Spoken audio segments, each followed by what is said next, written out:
LIC முதலீடு மற்றும் காப்பீடு தொடர்பான அனைத்து சந்தேகம் மற்றும் விவரங்களுக்கு 8973775326 எண்ணை அணுகவும். மார்கழி மாதம் வேகமாக நகர்ந்து கொண்டே இருக்கிறது. இந்த வருட மார்கழி மாதத்தை தவறவிட்டவர்கள் இறை வழிபாட்டிற்காக, பெருமாள் வழிபாட்டிற்காக, ஹனுமான் வழிபாட்டிற்காக அடுத்த வருடம் வரை காத்து கொண்டிருக்க வேண்டும். ஆகவே இன்னும் வரும் மார்கழி மாத நாட்களை யாரும் தவற விடாதீர்கள். ஒவ்வொரு நாளும் சக்தி வாய்ந்த நாட்களாக கருதப்படும் இந்த மார்கழி மாதத்தில் சனிக்கிழமையில் செய்யப்போகும் ஒரு எளிமையான பரிகாரத்தை பற்றி தான் இந்த வீடியோவில் நாம் பார்க்க போகிறோம். மிக மிக எளிமையான பரிகாரம். இது கொஞ்சம் பழைய பரிகாரமாக இருந்தாலும் இந்த பரிகாரத்திற்கு சக்தி அதிகம்.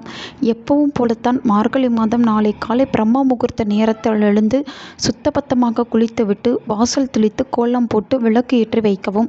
கொஞ்சமாக சிரமம் பார்க்காமல் அந்த பிரம்ம முகூர்த்த நேரத்தில் தயிர் சாதம் செய்து விடுங்கள். இது பெருமாளுக்கும் அனுமனுக்கும் ரொம்ப ரொம்ப பிடித்தமான நைவேத்தியமாகும். முடிந்தால் அந்த தயிர் சாதத்தில் கொஞ்சம் மாதுளைப்பழ முத்துக்களை உதிர்த்து தூவி அப்படியே பெருமாள் முன்பு கொண்டு வந்து விடுங்கள்.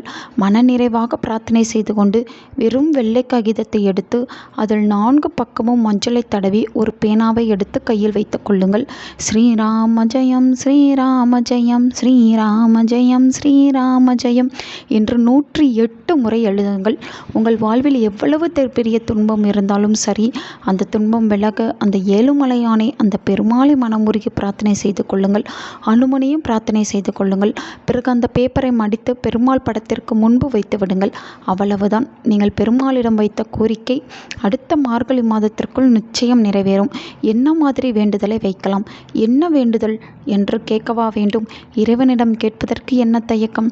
திருமணம் நடக்க, குழந்தை பாக்கியம் கிடைக்க, திருப்பதி பெருமாளை உன்னை காண நான் வர வேண்டும், கடன் சுமை குறைய வேண்டும், நல்ல வேலை கிடைக்க வேண்டும், வருமானம் பெருக வேண்டும் என்று என்ன கேட்டாலும் அந்த இறைவன் உங்களுக்கு கொடுத்து விடுவான்.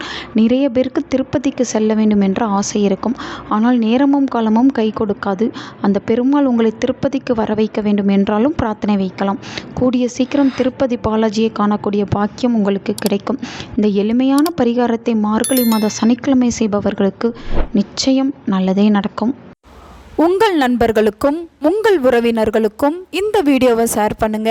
அவங்களும் இதை பற்றி தெரிஞ்சுக்கிடட்டும். ஆன்மீகம் டிவி தமிழ் சேனலை சப்ஸ்கிரைப் பண்ணுங்க.